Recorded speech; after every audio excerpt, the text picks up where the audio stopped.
Bonjour, bonsoir, ça dépend de là où on regarde vidéo. Aujourd'hui, moi venir avec une vidéo pour nous qui c'est comment on peut préparer un filet poisson frit avec banane. On regarde comment on préparer filet poisson.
ouais, moi fin préparer filet poisson avec banane.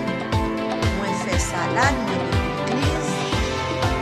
Ou même qui t'a regardé comment préparer filet, la vidéo à on like, partagez-la avec vos famille.